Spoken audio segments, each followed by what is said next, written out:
The 7 Years' War, 1756 to 1763, was a global war fought by numerous great powers, primarily in Europe, with significant subsidiary campaigns in North America and South Asia.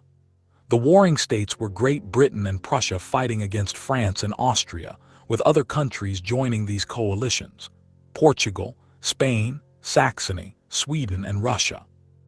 Related conflicts include the Third Silesian War, French and Indian War, Third Carnatic War, Anglo-Spanish War, 1762 to 1763, and Spanish-Portuguese War. Although the War of the Austrian Succession ended with the Treaty of Aix-la-Chapelle, 1748, none of the signatories were happy with the terms, and it was generally viewed as a temporary armistice.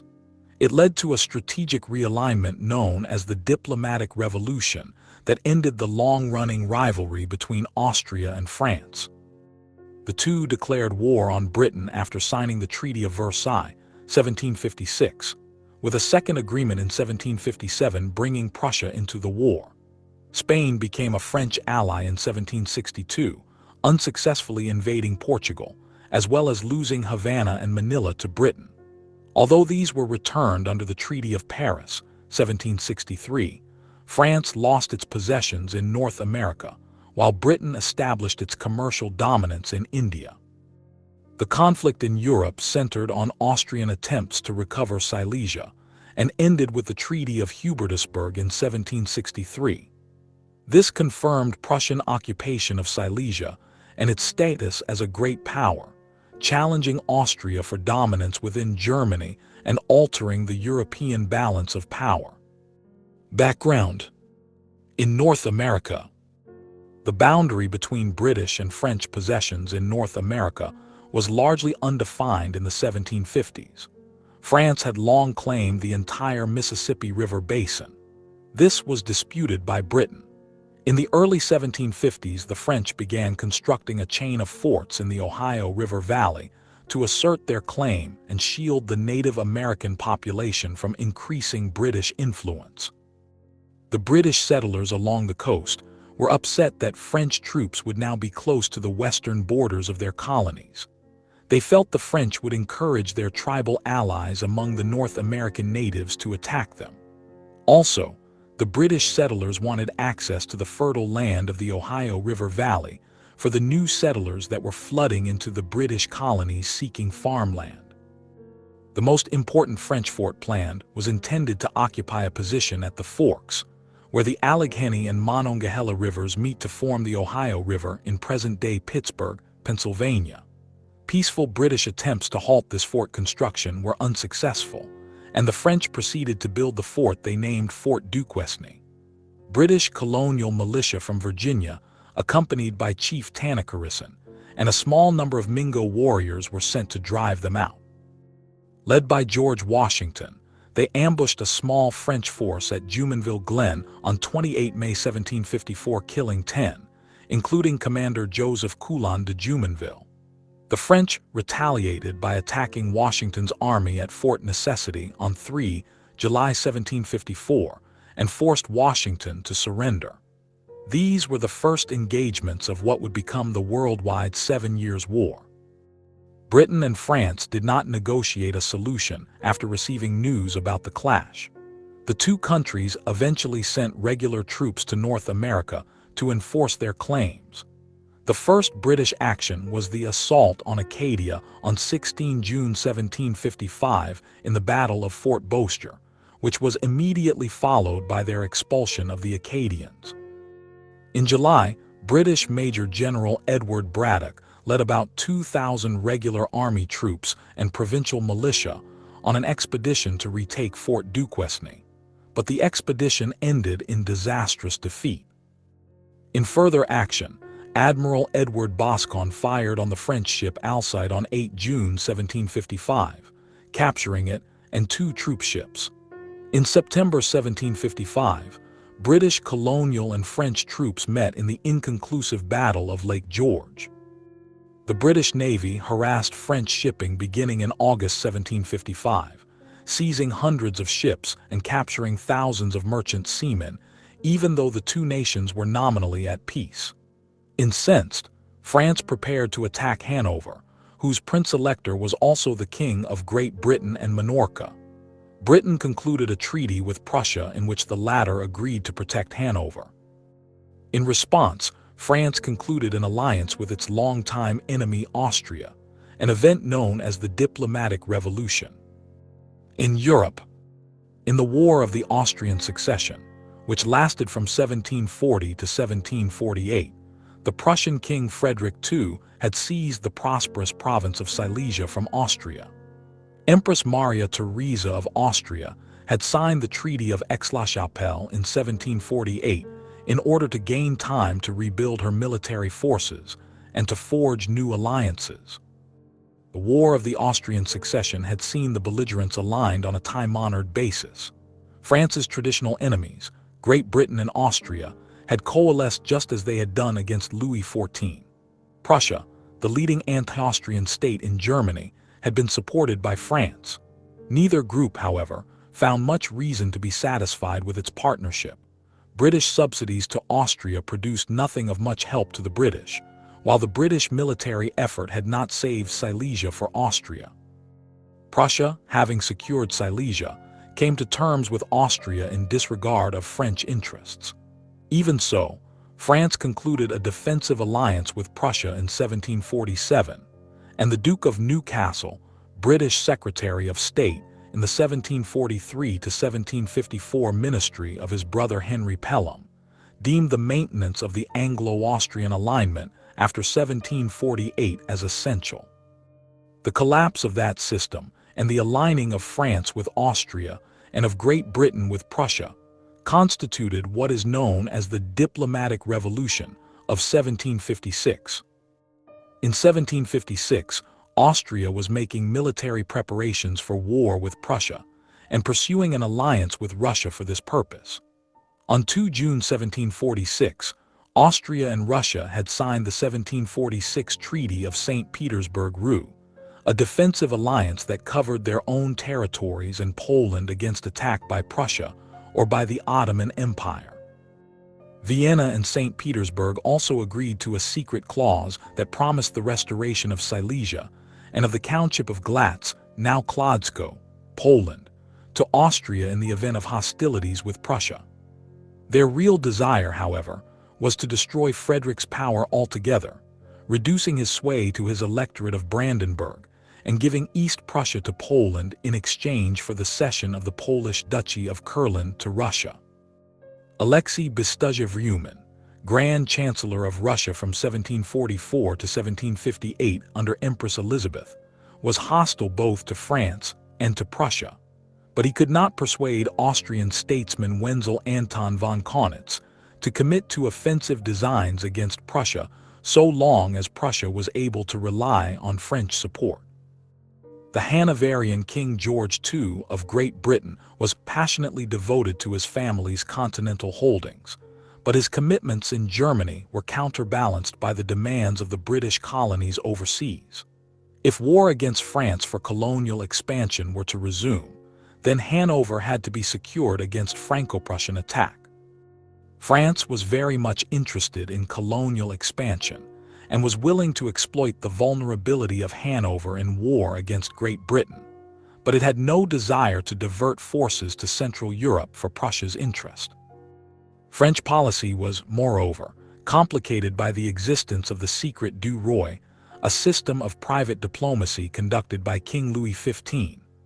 Unbeknownst to his foreign minister, Louis had established a network of agents throughout Europe with the goal of pursuing personal political objectives that were often at odds with France's publicly stated policies.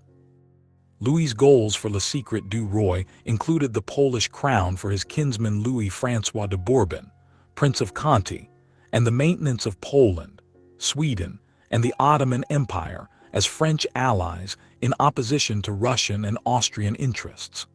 Frederick saw Saxony and Polish West Prussia as potential fields for expansion, but could not expect French support if he started an aggressive war for them.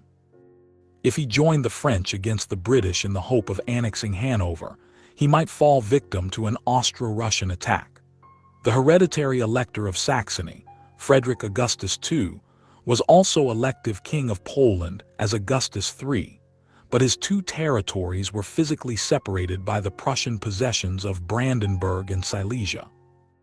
Neither Saxony nor Poland could pose as a great power. Saxony was merely a buffer between Prussia and Austrian Bohemia, whereas Poland, despite its union with the ancient lands of the Grand Duchy of Lithuania, was prey to pro-French and pro-Russian factions. A Prussian scheme for compensating Frederick Augustus with Bohemia in exchange for Saxony presupposed further spoliation of Austria. In the attempt to satisfy Austria at the time, in the 1764 imperial election, Britain gave the Hanoverian electoral vote to support the candidacy of Maria Theresa's son, Joseph II, as the Holy Roman Emperor, R. 1765 to 1790. Much to the dismay of Frederick and Prussia. In 1751, Britain joined the Austro-Russian alliance, but complications arose. Britain's basic framework for the alliance itself was to protect Hanover's interests against France. At the same time, Kaunitz kept approaching the French in the hope of establishing just such an alliance with Austria. Not only that, France had no intention to ally with Russia, who, years earlier, had meddled in France's affairs during Austria's succession war. France also saw the dismemberment of Prussia as threatening to the stability of Central Europe. Years later, Kaunitz kept trying to establish France's alliance with Austria. He tried as hard as he could to avoid Austrian entanglement in Hanover's political affairs, and was even willing to trade the Austrian Netherlands for France's aid in recapturing Silesia. Frustrated by this behavior and by the Dutch Republic's insistence on neutrality, Britain soon turned to Russia. On 30 September 1755, Britain pledged financial aid to Russia in order to station 50,000 troops on the Livonian-Lithuanian border, so they could defend Britain's interests in Hanover immediately. Bestuzhev, assuming the preparation was directed against Prussia, was more than happy to accede to the request of the British. Unbeknownst to the other powers, King George II also made overtures to the Prussian king, Frederick, who, fearing the Austro-Russian intentions, was also desirous of a rapprochement with Britain. On 16 January 1756, the Convention of Westminster was signed, whereby Britain and Prussia promised to aid one another. The parties expressed a wish to achieve lasting peace and stability in Europe. The carefully coded words in the agreement proved no less catalytic for the other European powers. The results were absolute chaos. Empress Elizabeth of Russia expressed outrage at British duplicity. Not only that, but France was enraged and terrified by the sudden betrayal by its only ally, Prussia. Austria, particularly Kaunitz, used this situation to their utmost advantage. Now isolated France was forced to accede to the Austro-Russian alliance or face ruin. Thereafter, on 1 May 1756, France and Austria signed the First Treaty of Versailles, in which both nations pledged 24,000 troops to defend each other in the case of an attack. This diplomatic revolution proved to be an important cause of the war. Although both treaties were ostensibly defensive in nature, the actions of both coalitions made the war virtually inevitable. Methods and technologies. European warfare in the early modern period was characterized by the widespread adoption of firearms in combination with more traditional bladed weapons. 18th century European armies were built around units of massed infantry armed with smoothbore flintlock muskets and bayonets. Cavalrymen were equipped with sabers and pistols or carbines. Light cavalry were used principally for reconnaissance, screening and tactical communications, while heavy cavalry were used as tactical reserves and deployed for shock attacks. Smoothbore artillery provided fire support and played the leading role in siege warfare. Strategic warfare in this period centered around control of key fortifications, positioned so as to command the surrounding regions and roads, with lengthy sieges a common feature of armed conflict. Decisive field battles were relatively rare. The 7 Years' War, like most European wars of the 18th century, was fought as a so-called cabinet war in which disciplined regular armies were equipped and supplied by the state to conduct warfare on behalf of the sovereign's interests. Occupied enemy territories were regularly taxed and extorted for funds, but large-scale atrocities against civilian populations were rare compared with conflicts in the previous century. Military logistics was the decisive factor in many wars, as armies had grown too large to support themselves on prolonged campaigns by foraging and plunder alone. Military supplies were stored in centralized magazines and distributed by baggage trains that were highly vulnerable to enemy raids. Armies were generally unable to sustain combat operations during winter and normally established winter quarters in the cold season, resuming their campaigns with the return of spring. Coalitions. The leading members of the First Coalition were Britain and Prussia.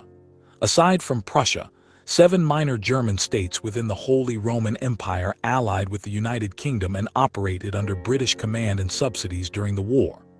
They consisted of Hanover, in personal union with the British Crown since 1714, Hesse-Kassel, Brunswick-Wolfenbüttel, Saxe-Gotha-Altenburg, Wurzburg, Ansbach, and Schaumburg-Lippe. Discounting Hanoverian troops who later entered the British Army, these 7 states contributed nearly 50,000 troops over the course of the war, a very high number for their small populations. Almost half of these, 21,756 men, came from Hesse-Kassel. Portugal later joined the coalition after being invaded by Spain in 1762. Russia was briefly part of the coalition, placing 20,000 of its troops under Frederick's command in Silesia and threatening Austria's eastern flank by marching 45,000 troops into Mecklenburg following Peter III's ascension in January 1762, but exited the war after his death a few months later. Various minor Native American polities also fought alongside the British during the continental North American theater, such as the Iroquois Confederacy, while others such as the Wabanaki Confederacy sided with the French. The leading members of the Second Coalition were France and the Habsburg monarchy, also known as the Austrian monarchy, with Sweden joining in 1756 and Spain in 1762. Russia was initially the third major member of the coalition and fought heavily for most of the war but switched sides in early 1762 and withdrew by late 1762. The Habsburgs' territory, including Austria itself as well as Bohemia, the Austrian Netherlands, and part of Imperial Italy, was mostly within the Holy Roman Empire, and other states of the HRE joined the Habsburgs, formerly the HRE's sovereigns. The Habsburgs had successfully rallied the Imperial Diet to declare Reichskrieg against Prussia, freeing Frederick II's vassals from their obligations, and allowing them to summon the Imperial Army to supplement the forces of their own hereditary lands. Notable HRE states that fought alongside the Habsburgs included Saxony, Bavaria, the Palatinate, Tuscany, Modena Regio, Mainz, Trier, Württemberg, Zweibrücken, and Anhalt-Zerbst. These states contributed forces to the Reichsarmee and Kaiserliche Army and under the Kreis system. The Habsburgs viewed this as an important propaganda coup, as it allowed them to present their war with Prussia as a lawful imperial action preserving the peace of the empire, rather than an Austrian war. The burden was not evenly distributed. Mainz, for example, provided 15,000 troops for both the Austrian army and the Kreistruppen over the course of the war, a considerable burden for a state of about 1/3 inhabitants. The de facto independent Bengal Subah also fought the British in India with French support. Much of the HRE remained neutral in the conflict, with the largest neutral polity being Piedmont Savoy. Strategies. For much of the 18th century, France approached its wars in the same way. It would let colonies defend themselves or would offer only minimal help, sending them limited numbers of troops or inexperienced soldiers, anticipating that fights for the colonies would most likely be lost anyway. This strategy was to a degree forced upon France. Geography, coupled with the superiority of the British Navy, made it difficult for the French Navy to provide significant supplies and support to overseas colonies. Similarly, several long land borders made an effective domestic army imperative for any French ruler. Given these military necessities, the French government, unsurprisingly, based its strategy overwhelmingly on the army in Europe. It would keep most of its army on the continent, hoping for victories closer to home. The plan was to fight to the end of hostilities, and then, in treaty negotiations, to trade territorial acquisitions in Europe to regain lost overseas possessions, as had happened in, for example, the Treaty of Saint-Germain-en-Laye and the Treaty of Aix-la-Chapelle. This approach did not serve France well in the war, as the colonies were indeed lost, and although much of the European war went well, by its end, France had few counterbalancing European successes. The British, by inclination as well as for practical reasons, had tended to avoid large-scale commitments of troops on the continent. They sought to offset the disadvantage of this in Europe by allying themselves with one or more continental powers whose interests were antithetical to those of their enemies, particularly France. By subsidizing the armies of continental allies, Britain could turn London's enormous financial power to military advantage. In the 7 Years' War, the British chose as their principal partner the most brilliant general of the day, Frederick the Great of Prussia, then the rising power in Central Europe, and paid Frederick substantial subsidies for his campaigns. This was accomplished in the diplomatic revolution of 1756, in which Britain ended its long-standing alliance with Austria in favor of Prussia, leaving Austria to side with France. In marked contrast to France, Britain strove to prosecute the war actively overseas, taking full advantage of its naval power. The British pursued a dual strategy: naval blockade and bombardment of enemy ports, and rapid movement of troops by sea. They harassed enemy shipping and attacked enemy colonies, frequently using colonists from nearby British colonies in the effort. Overall, the war cost Prussia $139 million. Of these, 58.3 million, 42%, came from Prussian taxes and savings, 27 million, 19%, came from British subsidies, and the rest came from either currency debasement or pillage of other northern German states, especially Saxony. The Russians and the Austrians were determined to reduce the power of Prussia, the new threat on their doorstep, and Austria was anxious to regain Silesia, lost to Prussia in the War of the Austrian Succession. Along with France, Russia and Austria agreed in 1756 to mutual defense and an attack by Austria and Russia on Prussia, subsidized by France. Europe. William Pitt the Elder, who entered the cabinet in 1756, had a grand vision for the war that made it entirely different from previous wars with France. As Prime Minister, Pitt committed Britain to a grand strategy of seizing the entire French Empire, especially its possessions in North America and India. Britain's main weapon was the Royal Navy, which could control the seas and bring as many invasion troops as were needed. He also planned to use colonial forces from the 13 American colonies, working under the command of British regulars, to invade New France. In order to tie the French army down, he subsidized his European allies. Pitt was head of the government from 1756 to 1761, and even after that the British continued his strategy. It proved completely successful. Pitt had a clear appreciation of the enormous value of imperial possessions and realized the vulnerability of the French Empire. 1756. The British Prime Minister, the Duke of Newcastle, was optimistic that the new series of alliances could prevent war from breaking out in Europe. However, a large French force was assembled at Toulon, and the French opened the campaign against the British with an attack on Minorca in the Mediterranean. A British attempt at relief was foiled at the Battle of Minorca, and the island was captured on 28 June, for which Admiral Byng was court-martialed and executed. Britain formally declared war on France on 17 May, nearly 2 years after fighting had broken out in the Ohio country. Frederick II of Prussia had received reports of the crashes in North America and had formed an alliance with Great Britain.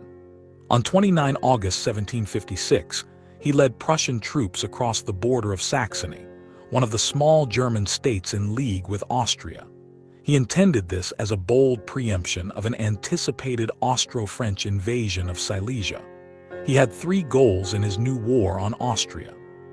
First, he would seize Saxony and eliminate it as a threat to Prussia, then use the Saxon army and treasury to aid the Prussian war effort. His second goal was to advance into Bohemia, where he might set up winter quarters at Austria's expense. Thirdly, he wanted to invade Moravia from Silesia, seize the fortress at Olmütz, and advance on Vienna to force an end to the war. Accordingly, leaving Field Marshal Count Kurt von Schwerin in Silesia with 25,000 soldiers to guard against incursions from Moravia and Hungary, and leaving Field Marshal Hans von Lewald in East Prussia to guard against Russian invasion from the east, Frederick set off with his army for Saxony. The Prussian army marched in three columns. On the right was a column of about 15,000 men under the command of Prince Ferdinand of Brunswick. On the left was a column of 18,000 men under the command of the Duke of Brunswick-Bevern. In the center was Frederick II, himself with Field Marshal James Keith commanding a corps of 30,000 troops. Ferdinand of Brunswick was to close in on the town of Chemnitz. The Duke of Brunswick-Bevern was to traverse Lusatia to close in on Bautzen. Meanwhile, Frederick and Keith would make for Dresden. The Saxon and Austrian armies were unprepared, and their forces were scattered. Frederick occupied Dresden with little or no opposition from the Saxons. At the Battle of Lobositz on 1 October 1756, Frederick stumbled into one of the embarrassments of his career. Severely underestimating a reformed Austrian army under General Maximilian Ulysses Brown, he found himself outmaneuvered and outgunned, and at one point in the confusion even ordered his troops to fire on retreating Prussian cavalry. Frederick actually fled the field of battle, leaving Field Marshal Keith in command. Brown, however, also left the field, in a vain attempt to meet up with an isolated Saxon army holed up in the fortress at Pirna. As the Prussians technically remained in control of the field of battle, Frederick, in a masterful cover-up, claimed Lobositz as a Prussian victory. The Prussians then occupied Saxony. After the siege of Pirna, the Saxon army surrendered in October 1756 and was forcibly incorporated into the Prussian army. The attack on neutral Saxony caused outrage across Europe and led to the strengthening of the anti-Prussian coalition. The Austrians had succeeded in partially occupying Silesia, and more importantly, denying Frederick winter quarters in Bohemia. Frederick had proven to be overly confident to the point of arrogance, and his errors were very costly for Prussia's smaller army. This led him to remark that he did not fight the same Austrians as he had during the previous war. Britain had been surprised by the sudden Prussian offensive, but now began shipping supplies and £670,000, equivalent to £116 million in 2023, to its new ally. A combined force of allied German states was organized by the British to protect Hanover from French invasion, under the command of the Duke of Cumberland. The British attempted to persuade the Dutch Republic to join the alliance, but the request was rejected, as the Dutch wished to remain fully neutral. Despite the huge disparity in numbers, the year had been successful for the Prussian-led forces on the continent, in contrast to the British campaigns in North America.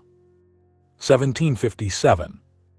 On 18 April 1757, Frederick II again took the initiative by marching into the Kingdom of Bohemia, hoping to inflict a decisive defeat on Austrian forces. After winning the bloody Battle of Prague on 6 May 1757, in which both forces suffered major casualties, the Prussians forced the Austrians back into the fortifications of Prague. The Prussian army then laid siege to the city. In response, Austrian commander Leopold von Daun collected a force of 30,000 men to come to the relief of Prague. Following the battle at Prague, Frederick took 5,000 troops from the siege at Prague and sent them to reinforce the 19,000-man army under the Duke of Brunswick-Bevern at Kolin in Bohemia. Daun arrived too late to participate in the Battle of Prague, but picked up 16,000 men who had escaped from the battle. With this army, he slowly moved to relieve Prague. The Prussian army was too weak to simultaneously besiege Prague and keep Daun away, and Frederick was forced to attack prepared positions. The resulting Battle of Kolin was a sharp defeat for Frederick, his first. His losses further forced him to lift the siege and withdraw from Bohemia altogether. Later that summer, the Russians under Field Marshal Apraksin besieged Memel with 75,000 troops. Memel had one of the strongest fortresses in Prussia. However, after 5 days of artillery bombardment, the Russian army was able to storm it. The Russians then used Memel as a base to invade East Prussia and defeated a smaller Prussian force in the fiercely contested Battle of Gross-Jägersdorf on 30 August 1757. In the words of the American historian Daniel Marston, Gross-Jägersdorf left the Prussians with a newfound respect for the fighting capabilities of the Russians that was reinforced in the later battles of Zorndorf and Kunersdorf. However, the Russians were not yet able to take Königsberg after using up their supplies of cannonballs at Memel, and Gross-Jägersdorf retreated soon afterwards. Logistics was a recurring problem for the Russians throughout the war. The Russians lacked a quartermaster's department capable of keeping armies operating in Central Europe properly supplied over the primitive mud roads of Eastern Europe. The tendency of Russian armies to break off operations after fighting a major battle, even when they were not defeated, was less about their casualties and more about their supply lines. After expending much of their munitions in a battle, Russian generals did not wish to risk another battle knowing resupply would be a long time coming. This long-standing weakness was evident in the Russian-Ottoman War of 1735 to 1739, where Russian battle victories led to only modest war gains due to problems supplying their armies. The Russian quartermaster's department had not improved, so the same problems recurred in Prussia. Still, the Imperial Russian army was a new threat to Prussia. Not only was Frederick forced to break off his invasion of Bohemia, he was also now forced to withdraw further into Prussian-controlled territory. His defeats on the battlefield brought still more opportunistic nations into the war. Sweden declared war on Prussia and invaded Pomerania with 17,000 men. Sweden felt this small army was all that was needed to occupy Pomerania, and felt the Swedish army would not need to engage with the Prussians, because the Prussians were occupied on so many other fronts. This problem was compounded when the main Hanoverian army under Cumberland, which include Hesse-Kassel and Brunswick troops, was defeated at the Battle of Hasenbeck and forced to surrender entirely at the Convention of Klosterzeven following a French invasion of Hanover. The convention removed Hanover from the war, leaving the western approach to Prussian territory extremely vulnerable. Frederick sent urgent requests to Britain for more substantial assistance, as he was now without any outside military support for his forces in Germany. Vulnerable.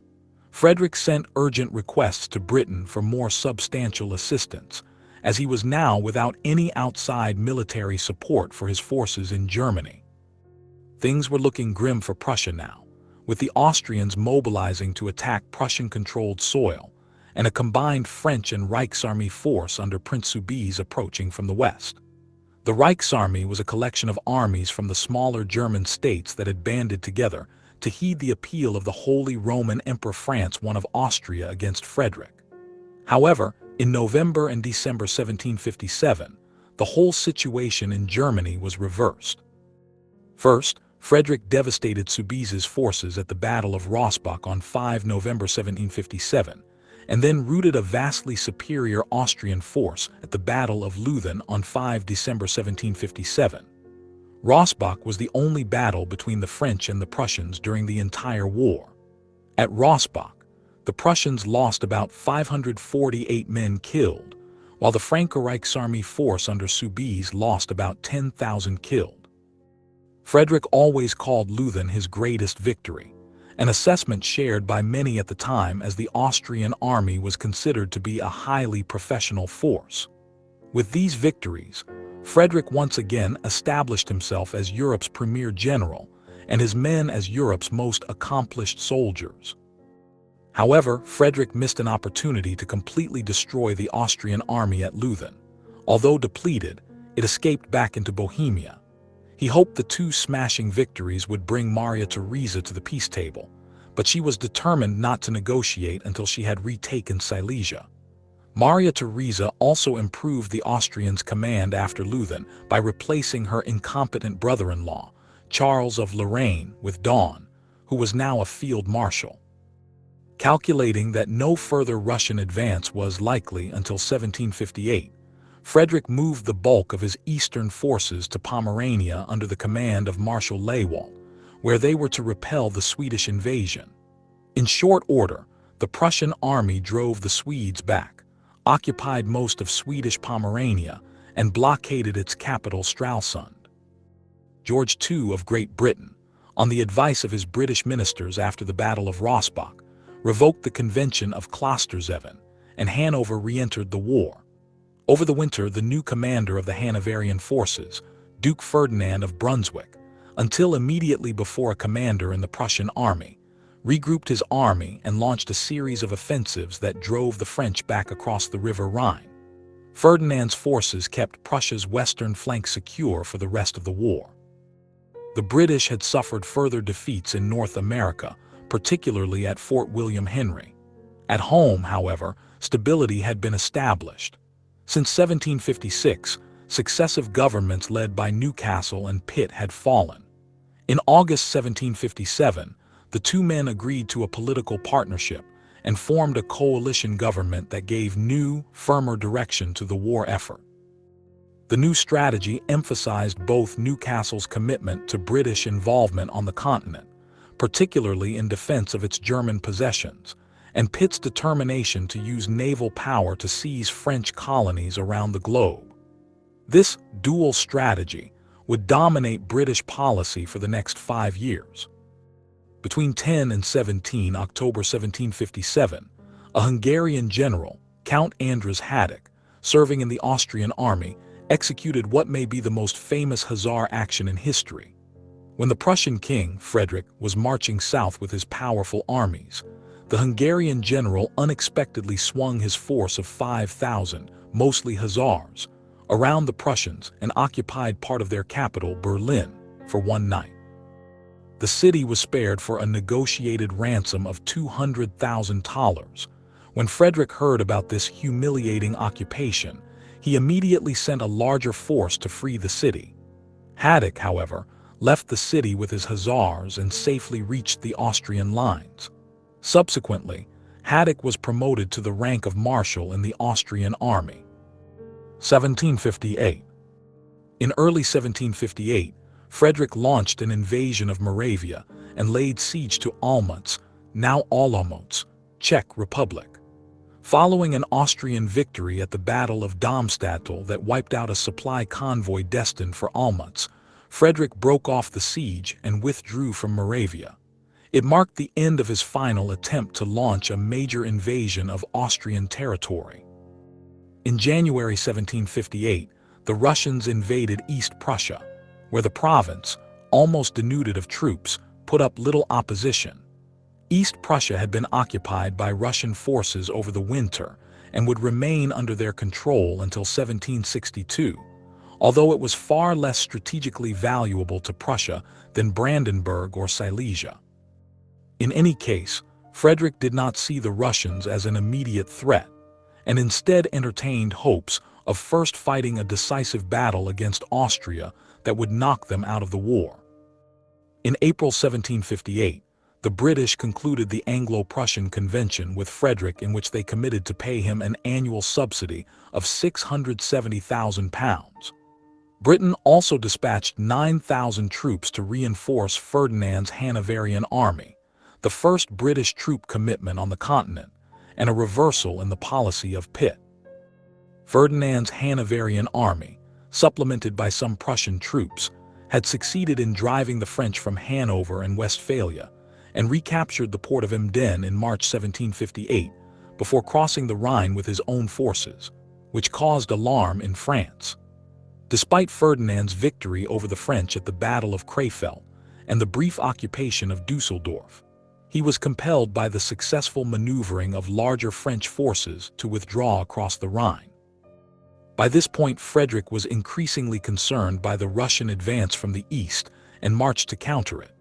Just east of the Oder in Brandenburg-Neumark, at the Battle of Zorndorf, now Sarbanowo, Poland, a Prussian army of 35,000 men under Frederick on 25 August 1758 fought a Russian army of 43,000 commanded by Count William Firmer. Both sides suffered heavy casualties, the Prussians 12,800, the Russians 18,000, but the Russians withdrew after battle, and Frederick claimed victory. The American historian Daniel Marston described Zorndorf as a draw, as both sides were too exhausted and had taken such losses that neither wished to fight another battle with the other. In the undecided Battle of Torno on 25 September, a Swedish army repulsed 6 assaults by a Prussian army, but did not push on Berlin following the Battle of Fehebelen. The war was continuing indecisively, when on 14 October Marshal Daun's Austrians surprised the main Prussian army at the Battle of Hochkirch in Saxony. Frederick lost much of his artillery but retreated in good order, helped by dense woods. The Austrians had ultimately made little progress in the campaign in Saxony despite Hochkirch, and had failed to achieve a decisive breakthrough.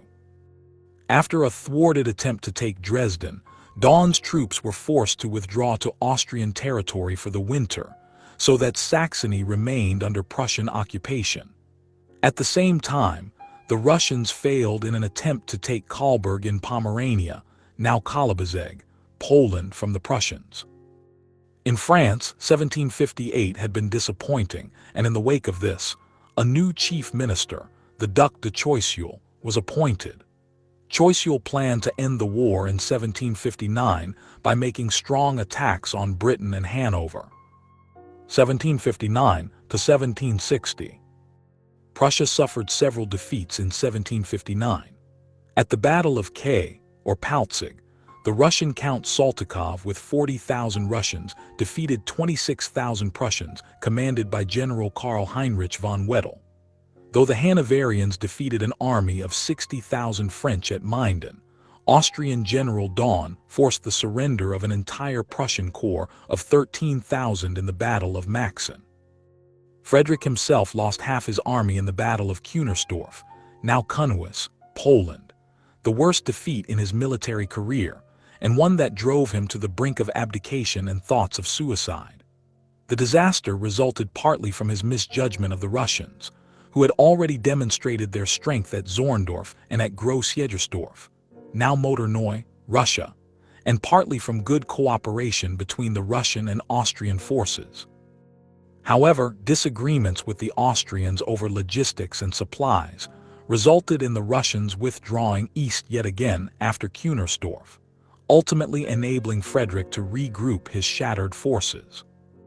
The French planned to invade the British Isles during 1759 by accumulating troops near the mouth of the Loire and concentrating their Brest and Toulon fleets. However, 2 sea defeats prevented this. In August, the Mediterranean fleet under Jean-François de la Clous-Sabran was scattered by a larger British fleet under Edward Boscawen at the Battle of Lagos. In the Battle of Quiberon Bay on 20 November, the British Admiral Edward Hawke with 23 ships of the line caught the French Brest fleet with 21 ships of the line under Marshal de Conflans, and sank, captured, or forced many of them aground, putting an end to the French plans. The year 1760 brought yet more Prussian disasters. The General Fouquet was defeated by the Austrians in the Battle of Landeshut. The French captured Marburg in Hesse and the Swedes part of Pomerania. The Hanoverians were victorious over the French at the Battle of Warburg, their continued success preventing France from sending troops to aid the Austrians against Prussia in the east. Despite this, the Austrians, under the command of General Laudon, captured Glatz, now Kłodzko, Poland in Silesia. In the Battle of Liegnitz, Frederick scored a strong victory despite being outnumbered 3-1. The Russians under General Saltykov and Austrians under General Lacy briefly occupied his capital, Berlin, in October but could not hold it for long. Still, the loss of Berlin to the Russians and Austrians was a great blow to Frederick's prestige, as many pointed out that the Prussians had no hope of occupying temporarily or otherwise St. Petersburg or Vienna. In November 1760, Frederick was once more victorious, defeating the able Daun in the Battle of Torgau, but he suffered very heavy casualties, and the Austrians retreated in good order. Meanwhile, after the Battle of Kunersdorf, the Russian army was mostly inactive due mostly to their tenuous supply lines. Russian logistics were so poor that, in October 1759, an agreement was signed under which the Austrians undertook to supply the Russians, as the quartermaster's department of the Russian army was badly strained by the demands of Russian armies operating so far from home. As it was, the requirement that the Austrian quartermaster's department supply both the Austrian and Russian armies proved beyond its capacity, and in practice, the Russians received little in the way of supplies from the Austrians. At Liegnitz, now Legnica, Poland, the Russians arrived too late to participate in the battle. They made 2 attempts to storm the fortress of Kalburg, but neither succeeded. The tenacious resistance of Kalburg allowed Frederick to focus on the Austrians instead of having to split his forces. 1761 to 1762. Prussia began the 1761 campaign with just 100,000 available troops, many of them new recruits, and its situation seemed desperate. However, the Austrian and Russian forces were also heavily depleted and could not launch a major offensive. In February 1761, Duke Ferdinand of Brunswick surprised French troops at Langensalza and then advanced to besiege Kassel in March. He was forced to lift the siege and retreat after French forces regrouped and captured several thousand of his men at the Battle of Grunberg. At the Battle of Villinghausen, forces under Ferdinand defeated a 92,000-man French army. On the Eastern Front, progress was very slow. The Russian army was heavily dependent upon its main magazines in Poland, and the Prussian army launched several successful raids against them. One of them, led by General Platen in September, resulted in the loss of 2,000 Russians, mostly captured, and the destruction of 5,000 wagons. Deprived of men, the Prussians had to resort to this new sort of warfare, raiding, to delay the advance of their enemies. Frederick's army, though depleted, was left unmolested at its headquarters in Brunselwitz, as both the Austrians and the Russians were hesitant to attack it. Nonetheless, at the end of 1761, Prussia suffered 2 critical setbacks. The Russians under Zakhar Chernyshev and Pyotr Rumyantsev stormed Kalburg in Pomerania, while the Austrians captured Schweidnitz. The loss of Kalburg cost Prussia its last port on the Baltic Sea. A major problem for the Russians throughout the war had always been their weak logistics, which prevented their generals from following up their victories. And now, with the fall of Kalburg, the Russians could at last supply their armies in Central Europe via the sea. The fact that the Russians could now supply their armies over the sea, which was considerably faster and safer, Prussian cavalry could not intercept Russian ships in the Baltic, then over the land threatened to swing the balance of power decisively against Prussia, as Frederick could not spare any troops to protect his capital. In Britain, it was speculated that a total Prussian collapse was now imminent. Britain now threatened to withdraw its subsidies if Frederick did not consider offering concessions to secure peace.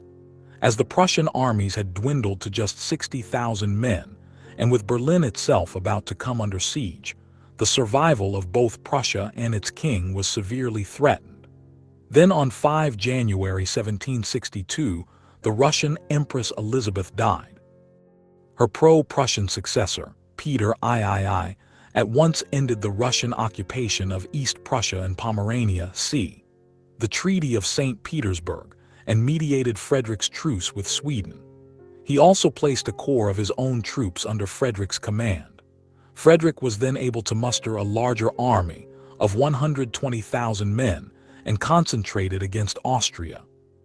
He drove them from much of Silesia after recapturing Schweidnitz, while his brother Henry won a victory in Saxony in the Battle of Freiburg, 29 October 1762. At the same time, his Brunswick allies captured the key town of Göttingen and compounded this by taking Kassel. Two new countries entered the war in 1762. Britain declared war against Spain on 4 January 1762. Spain reacted by issuing its own declaration of war against Britain on 18 January. Portugal followed by joining the war on Britain's side. Spain, aided by the French, launched an invasion of Portugal and succeeded in capturing Almeida. The arrival of British reinforcements stalled a further Spanish advance, and in the Battle of Valencia de Alcantara, British-Portuguese forces overran a major Spanish supply base. The invaders were stopped on the heights in front of a branch called the Pass to Lisbon, where the Anglo-Portuguese were entrenched.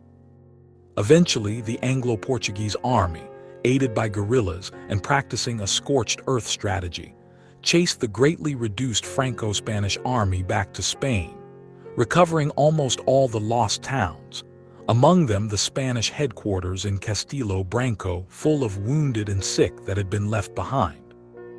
Meanwhile, the long British naval blockade of French ports had sapped the morale of the French populace.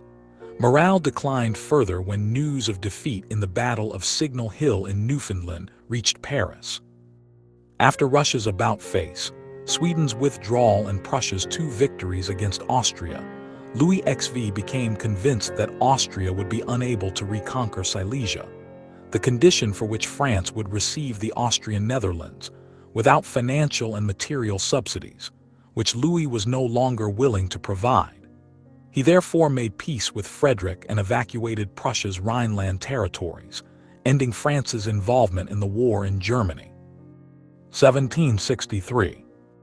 By 1763, the war in Central Europe was essentially a stalemate between Prussia and Austria. Prussia had retaken nearly all of Silesia from the Austrians after Frederick's narrow victory over Daun at the Battle of Berkersdorf. After his brother Henry's 1762 victory at the Battle of Freiburg, Frederick held most of Saxony but not its capital, Dresden. His financial situation was not dire, but his kingdom was devastated, and his army severely weakened. His manpower had dramatically decreased, and he had lost so many effective officers and generals that an offensive against Dresden seemed impossible. British subsidies had been stopped by the new Prime Minister, John Stuart, Lord Bute, and the Russian Emperor had been overthrown by his wife, Catherine, who ended Russia's alliance with Prussia and withdrew from the war. Austria, however, like most participants, was facing a severe financial crisis and had to decrease the size of its army, which greatly affected its offensive power. Indeed, after having effectively sustained a long war, its administration was in disarray. By that time, it still held Dresden, the southeastern parts of Saxony, and the county of Glatz in southern Silesia, but the prospect of victory was dim without Russian support, and Maria Theresa had largely given up her hopes of reconquering Silesia.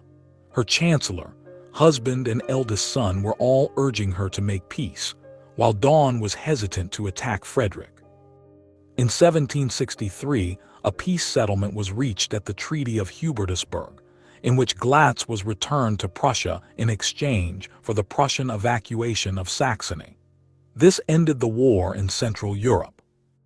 The stalemate had really been reached by 1759 to 1760, and Prussia and Austria were clearly out of money. The materiel of both sides had been largely consumed. Frederick was no longer receiving subsidies from Britain. The Golden Cavalry of St. George had produced nearly $13 million equivalent. He had melted and coined most of the church silver, had ransacked the palaces of his kingdom and coined that silver, and debased it by mixing it with copper. His bank's capital was exhausted, and he had pawned nearly everything of value from his own estate. While Frederick still had a significant amount of money left from the prior British subsidies, he hoped to use it to restore his kingdom's prosperity in peacetime. In any case, Prussia's population was so depleted that he could not sustain another long campaign. Similarly, Maria Theresa had reached the limit of her resources. She had pawned her jewels in 1758. In 1760, she approved a public subscription for support and urged her public to bring their silver to the mint. French subsidies were no longer provided. Although she had many young men still to draft, she could not conscript them and did not dare to resort to impressment, as Frederick had done. She had even dismissed some men because it was too expensive to feed them. British amphibious descents. Great Britain planned a descent, an amphibious demonstration or raid on Rochefort, a joint operation to overrun the town and burn shipping in the Charente. The expedition set out on 8 September 1757, Sir John Mordaunt commanding the troops and Sir Edward Hawke the fleet. On 23 September, the Isle d'Aix was taken, but military staff dithered and lost so much time that Rochefort became unassailable. The expedition abandoned the Isle d'Aix, returning to Great Britain on 1 October. Despite the debatable strategic success and the operational failure of the descent on Rochefort, William Pitt, who saw purpose in this type of asymmetric enterprise, prepared to continue such operations. An army was assembled under the command of Charles Spencer. He was aided by George Jermyn. The naval squadron and transports for the expedition were commanded by Richard Howe. The army landed on 5 June 1758 at Canco Bay, proceeded to St. Malo, and, finding that it would take prolonged siege to capture it, instead attacked the nearby port of Saint-Servan. It burned shipping in the harbor, roughly 80 French privateers and merchantmen, as well as 4 warships which were under construction. The force then re-embarked under threat of the arrival of French relief forces. An attack on Havre de Grace was called off, and the fleet sailed on to Cherbourg. The weather being bad and provisions low, that too was abandoned, and the expedition returned having damaged French privateering and provided further strategic demonstration against the French coast. Pitt now prepared to send troops into Germany, and both Marlborough and Sackville, disgusted by what they perceived as the futility of the descents, obtained commissions in that army. The elderly General Bligh was appointed to command a new descent, escorted by Howe. The campaign began propitiously with the raid on Cherbourg. Covered by naval bombardment, the army drove off the French force detailed to oppose their landing, captured Cherbourg, and destroyed its fortifications, docks, and shipping. The troops were re-embarked and moved to the Bay of Saint-Lunaire in Brittany, where, on 3 September, they were landed to operate against St. Malo. However, this action proved impractical. Worsening weather forced the two armies to separate. The ship sailed for the safer anchorage of St. Cast, while the army proceeded overland. The tardiness of Bligh in moving his forces allowed a French force of 10,000 from Brest to catch up with him and open fire on the re-embarkation troops. At the Battle of St. Cast, a rear guard of 1,400 under Dury held off the French, while the rest of the army embarked. They could not be saved. 750, including Dury, were killed and the rest captured. Other continents.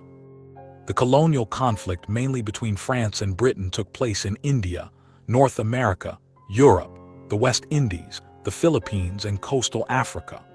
Over the course of the war, Great Britain gained enormous areas of land and influence at the expense of the French and the Spanish empires.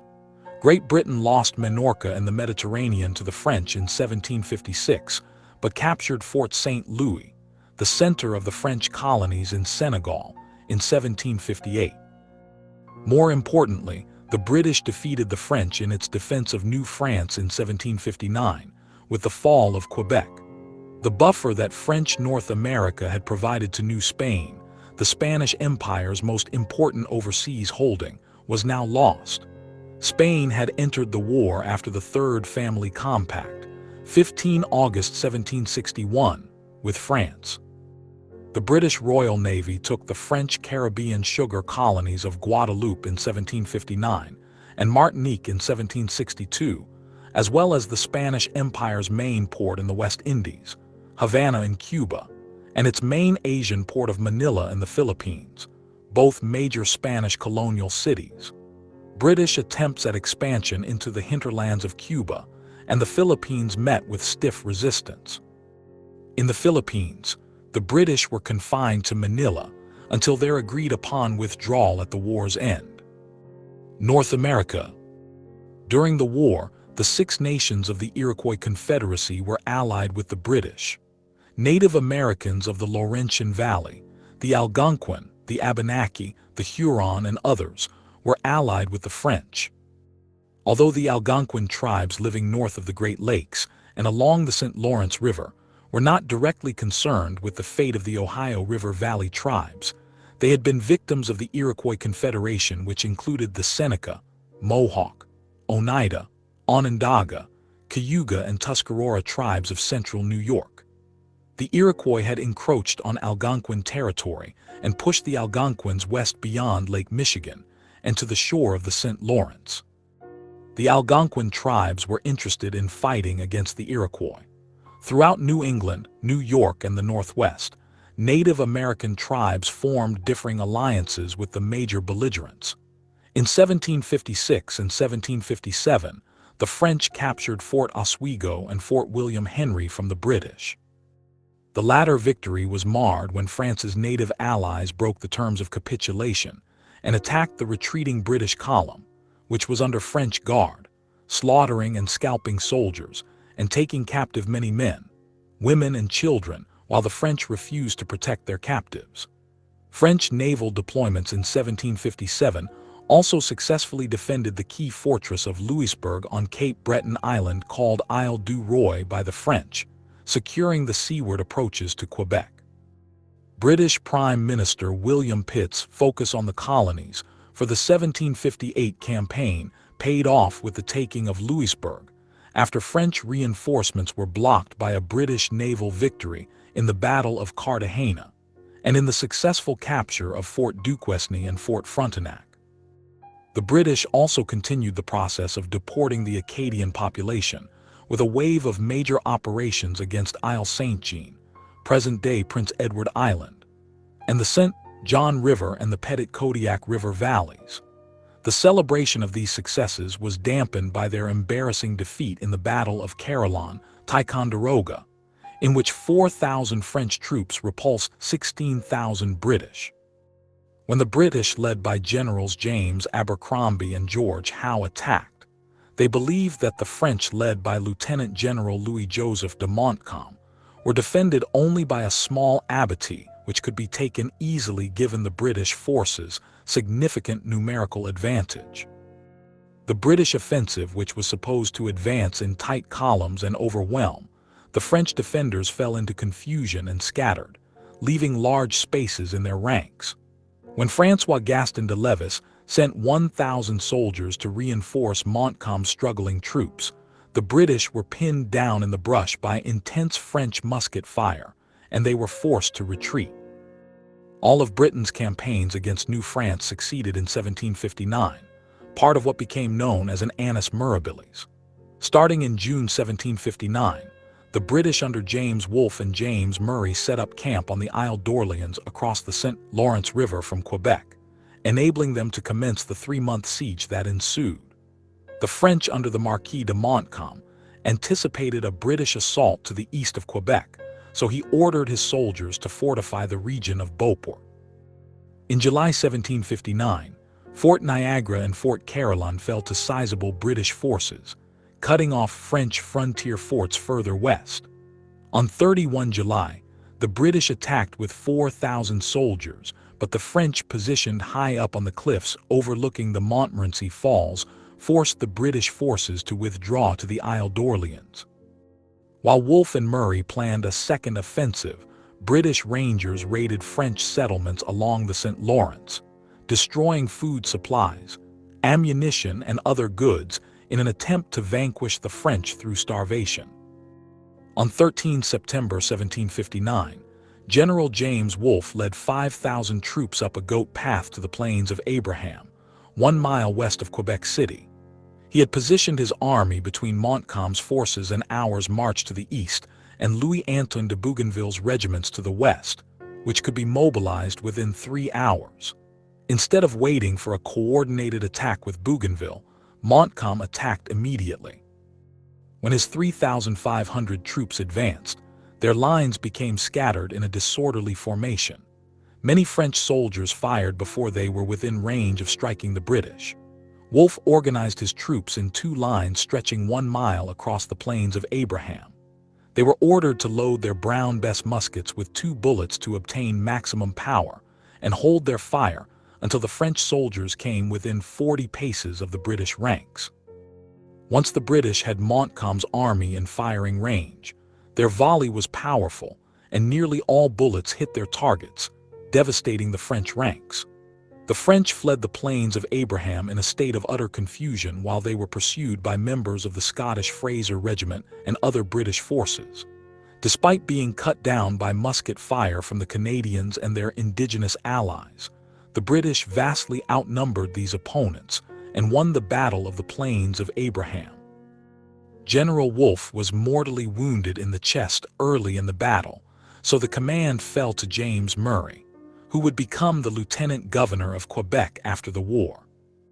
The Marquis de Montcalm was also severely wounded later in the battle and died the following day. The French abandoned the city, and French Canadians, led by the Chevalier de Lévis, staged a counteroffensive on the plains of Abraham in the spring of 1760, with initial success at the Battle of Saint Foy. During the subsequent siege of Quebec, however, Lévis was unable to retake the city, largely because of British naval superiority following the Battle of Neuville and the Battle of Rastigouche, which allowed the British to be resupplied, but not the French.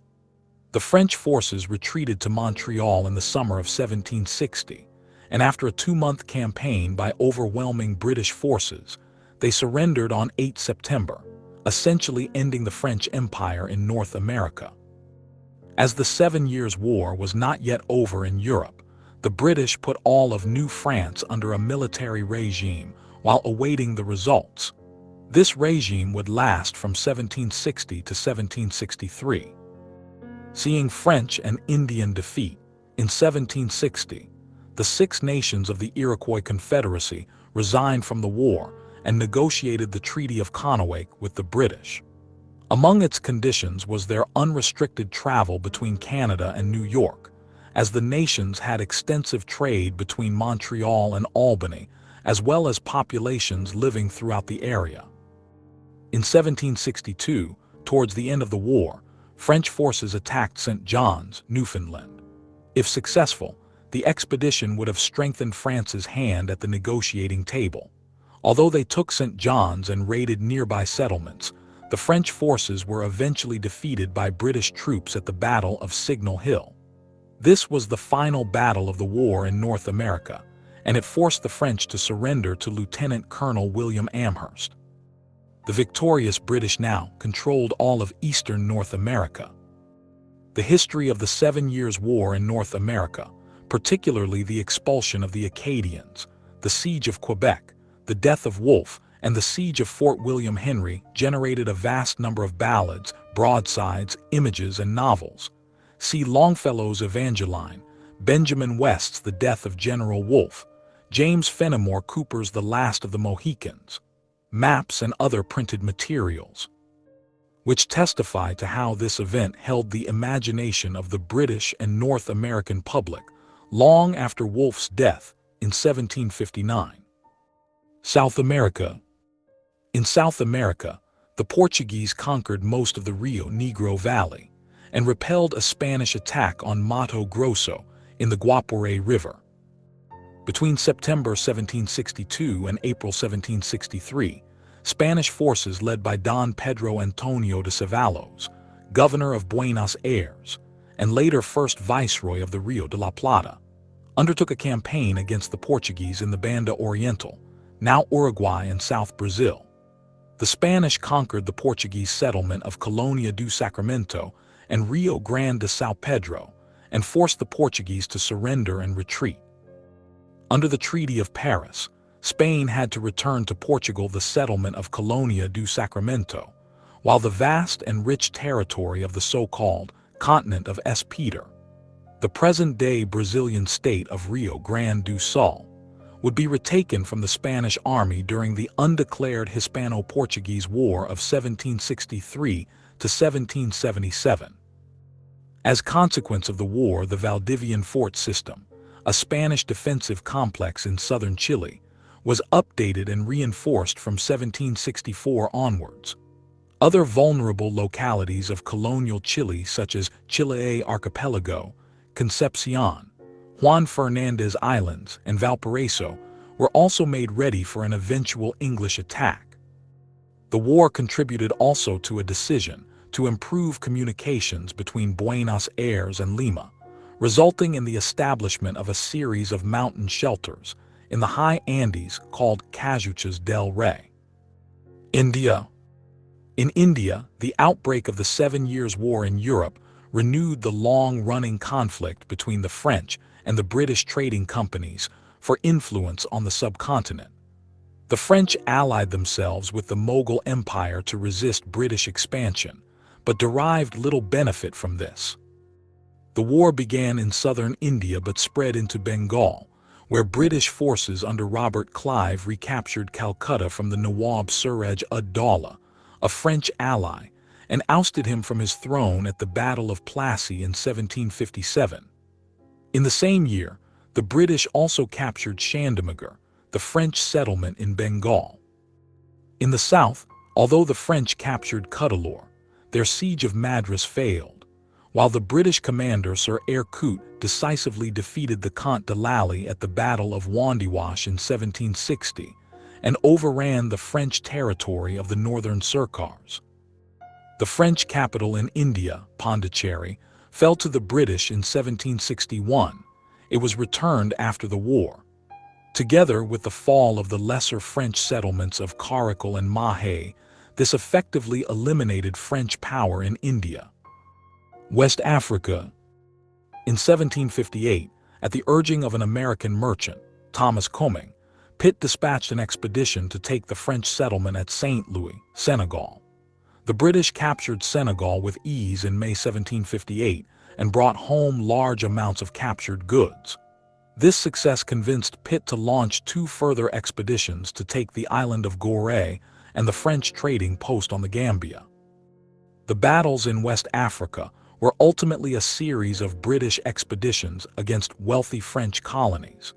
The British and French had been competing for influence in the Gambia region following the acquisition of James Island in 1664 by the English from the Dutch.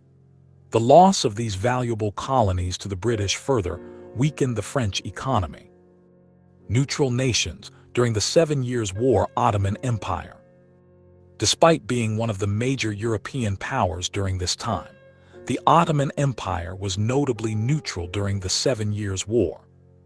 Following their military stalemate with the Russian Empire and their subsequent victory over the Holy Roman Empire and Austria to an extent, during the Austro-Russian-Turkish War, 1735 to 1739, and the signing of the Treaty of Belgrade, the Ottoman Empire enjoyed a generation of peace due to Austria and Russia contending with the rise of Prussia in Eastern Europe.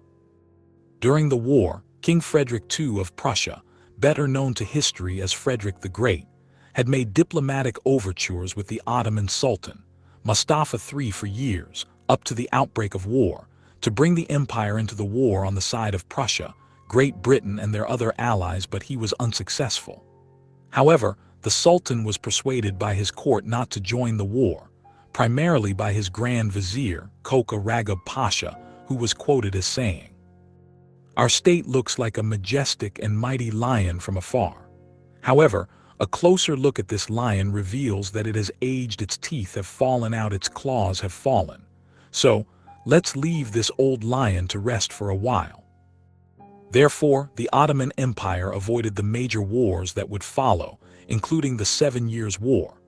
The Ottoman Empire, or more accurately its leaders, recognized its internal problems. The previous wars had cost the empire greatly, both in terms of resources and finance.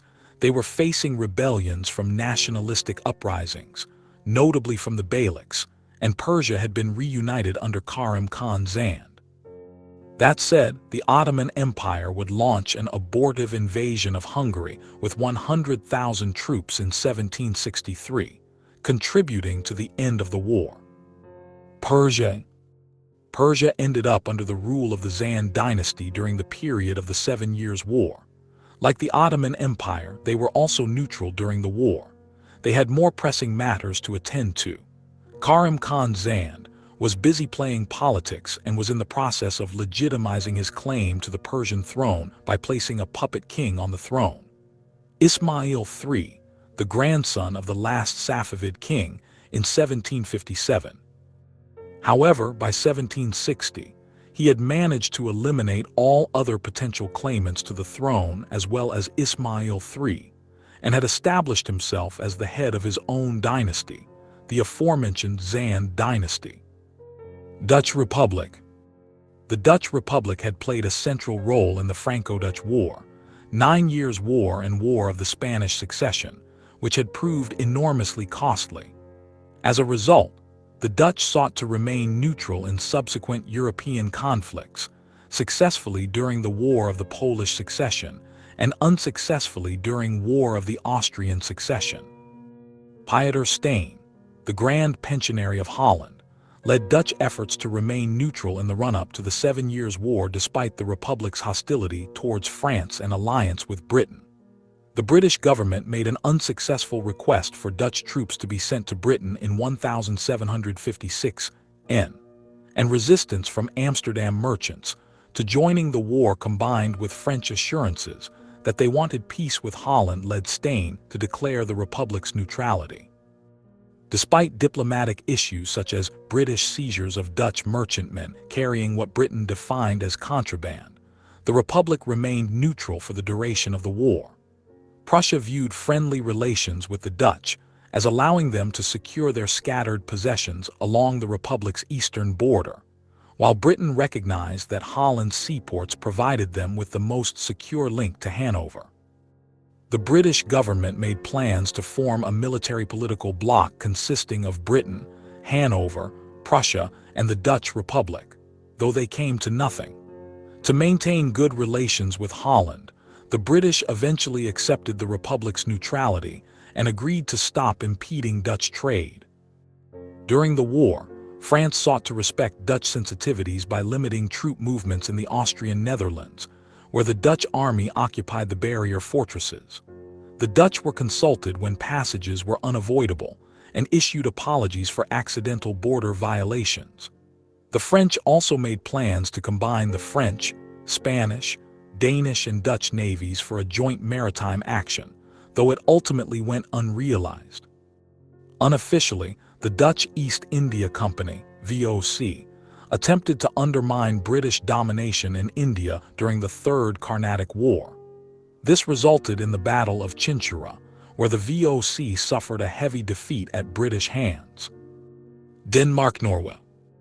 Denmark-Norway was another neutral nation during the 7 Years' War, although it could be argued by whom. That, due to close calls, it was a belligerent nation. It was very nearly dragged into the war on the side of France due to the actions of the Russian Empire. Tsar Peter III had desired on reclaiming his title of Duke of Holstein-Gottorp, whose lands were being overseen by the current King of Denmark-Norway, Frederick V, and was prepared to attack Denmark-Norway in order to do this. However, luckily for Denmark-Norway, the Russian emperor was deposed by his wife, Catherine II, before war could break out. Outcomes. The Anglo-French hostilities were ended in 1763 by the Treaty of Paris, which involved a complex series of land exchanges, the most important being France's cession to Spain of Louisiana, and to Great Britain the rest of New France. Britain returned to France the islands of St. Pierre and Miquelon, which had been ceded to Britain in 1714 under the Treaty of Utrecht, to assist with French fishing rights.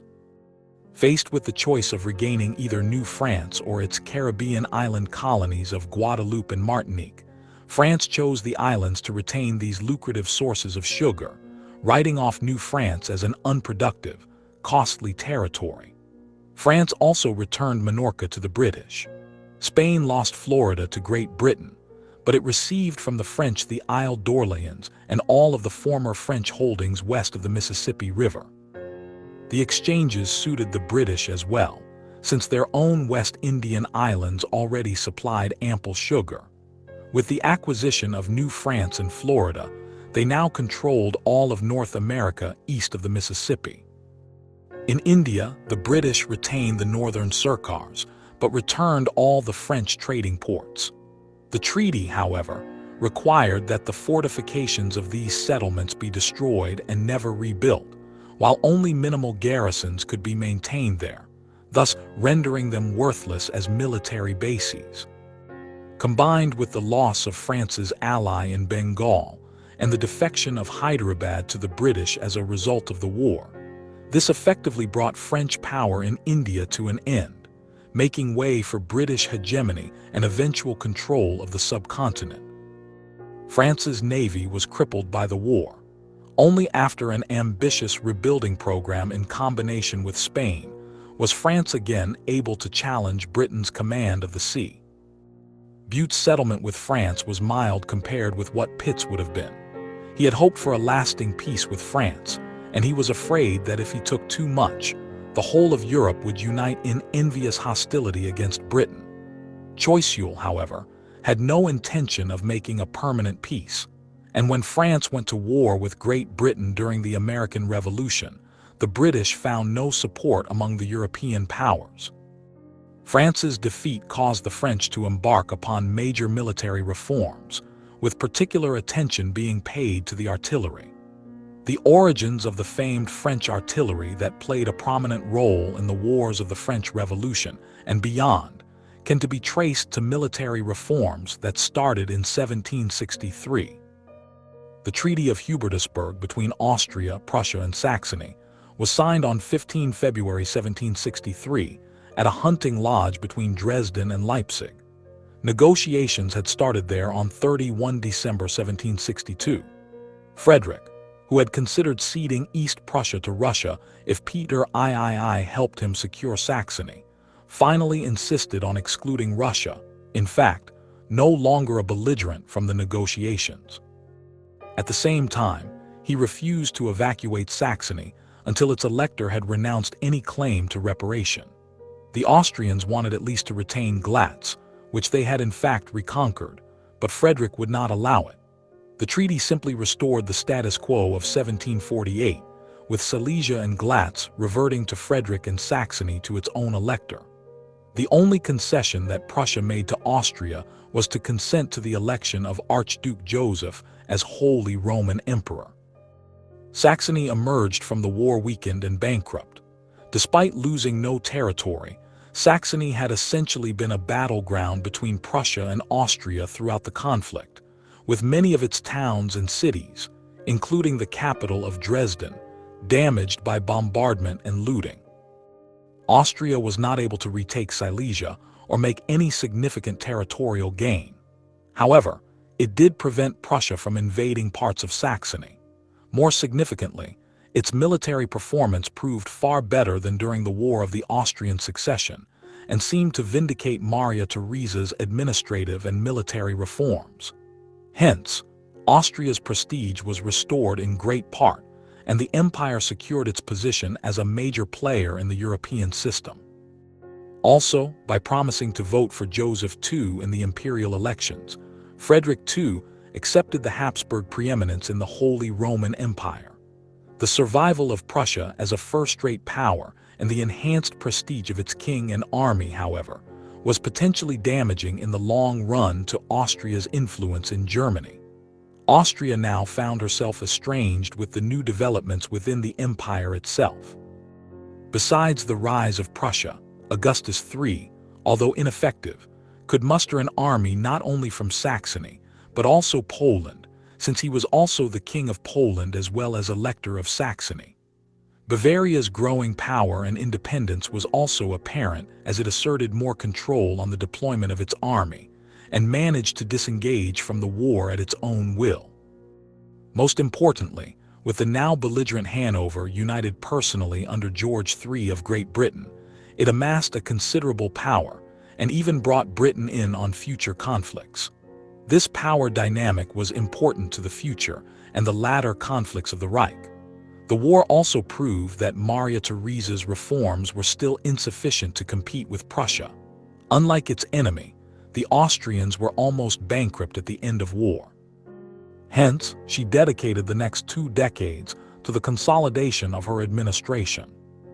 Prussia emerged from the war as a great power whose importance could no longer be challenged.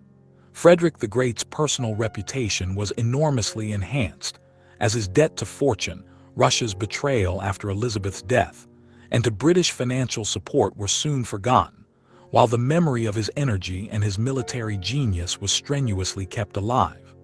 Though depicted as a key moment in Prussia's rise to greatness, the war weakened Prussia. Prussia's lands and population were devastated, though Frederick's extensive agrarian reforms and encouragement of immigration soon solved both these problems. Unfortunately for Prussia, its army had taken heavy losses, particularly the officer corps, and in the war's aftermath, Frederick could not afford to rebuild the Prussian army to what it was before the war. In the War of the Bavarian Succession, the Prussians fought poorly despite being led by Frederick in person. During the war with France in 1792–95, the Prussian army did not fare well against revolutionary France, and in 1806, the Prussians suffered a complete defeat by the French at the Battle of Jena. It was only after 1806, when Prussian government brought in reforms to recover from the disaster of Jena, that Prussia's rise to greatness later in the 19th century was realized. However, in the aftermath of the 7 Years' War, various nations all sent officers to Prussia to learn the secrets of Prussia's military power. Prussia became one of the most imitated powers in Europe. Russia made one great invisible gain from the war: the elimination of French influence in Poland. The first partition of Poland, 1772, was to be a Russo-Prussian transaction, with Austria only reluctantly involved and with France completely absent. Though the war had ended in a draw, the performance of the Imperial Russian army against Prussia had improved Russia's reputation as a factor in European politics, as many had not expected the Russians to hold their own against the Prussians in campaigns fought on Prussian soil.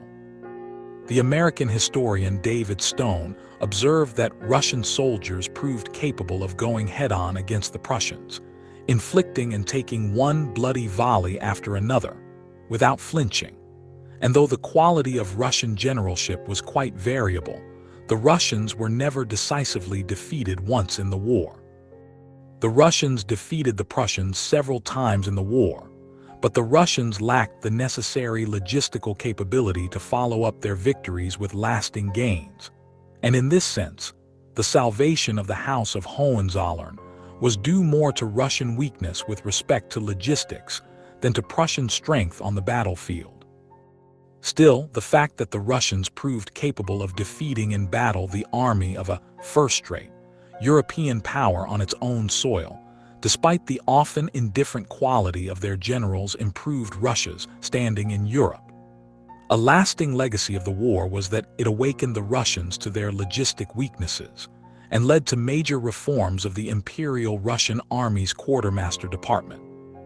The supply system that would allow the Russians to advance into the Balkans during the war with the Ottomans in 1787–1792, Marshal Alexander Suvorov to campaign effectively in Italy and Switzerland in 1798–1799, and for the Russians to fight across Germany and France in 1813–1814 to take Paris, was created directly in response to the logistic problems experienced by the Russians in the 7 Years' War.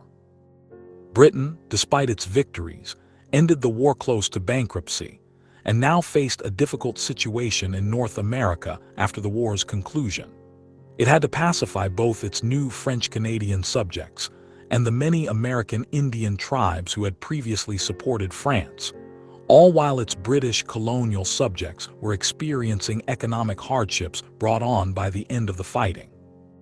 Then, in 1763, Pontiac's War broke out as a group of Indian tribes in the Great Lakes region and the Northwest, the modern American Midwest, unhappy with the eclipse of French power, rebelled against British rule.